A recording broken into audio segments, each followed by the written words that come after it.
Here at Oriole Park, Zach Britton picked up his 6th win of the year as he pitched into the 7th inning. Let's hear from the left-hander now inside the Orioles clubhouse in Zach Britton. What'd you think of your effort? You know, I thought it was pretty good, obviously better than the previous couple outings. So it felt good to kind of get back in a groove and make some good pitches, especially after they gave us some runs. A little frustrated that I, gave up a couple of hits right there, started falling behind guys. But I think being able to get out of that inning was pretty big for me. Guess you listened to Weeders about Josh Willingham this time, huh?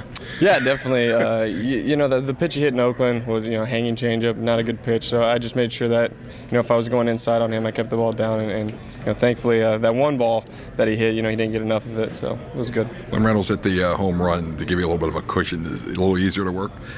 Yeah, definitely. I mean, I feel like you still got to keep throwing strikes. Obviously, later in the game, I walked some guys, wasn't throwing a lot of strikes. But I think even after they put up some runs, you got to throw strikes, keep doing what I was doing. How about the effort of this bullpen so far this season now? They've been great the last couple of games. I mean, their stopgate down there, JJ to come in and get that guy, strand those runners there was big. Give us another inning to get to, Kevin, which is really big, and he's been lights out. How much did the heat factor in? I mean, in terms of fatigue with you on the mound?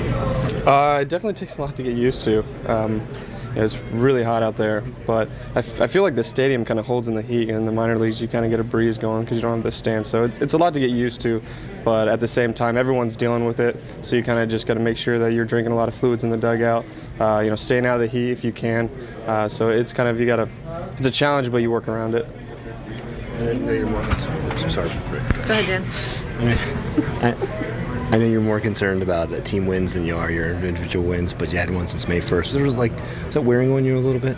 No, not at all. I feel like wins it's a tough indicator of how well you're doing or not doing.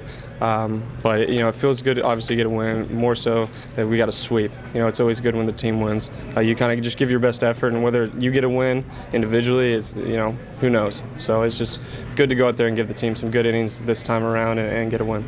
You were frustrated. Good, but it's all you. All you. It's like the last time that you guys were in Oakland, you kind of characterized the whole thing by saying this was a team you thought you guys should have been able to handle. Now that you guys swept them, I mean, feel pretty good? Yeah, thankfully we swept them right after I said that. But I do think this is a team that we should handle. If we pitch well, we hit well. This is a team that we should beat, especially if we're going to contend with Boston, New York. This is a team that we need to handle. That was your question? Okay. You feel like your stuff was more crisp though? I mean, early on it seemed like you had more movement than you had maybe in your last couple starts. Yeah, I kind of moved over on the other side of the mound. I was on the third base side, went back to the first base side, and I felt like I had a little bit better action on all my pitches, and the slider was there today. I think moving to the other side of the mound helped me get a little bit better action on the slider, which came up big. Now, why did you do that? It was something that Mark Conrad saw in the pen. He felt like I was losing life on my slider by being on the third base side, and I had always pitched on the first base side. This year was the first time I had moved over there, so he said, "Hey, let's go back there and see, how that works." And I felt like it just allowed me to finish the pitches a little bit better today. You were on the third base side from the start of the season? Yeah, so I moved back over to the first base side.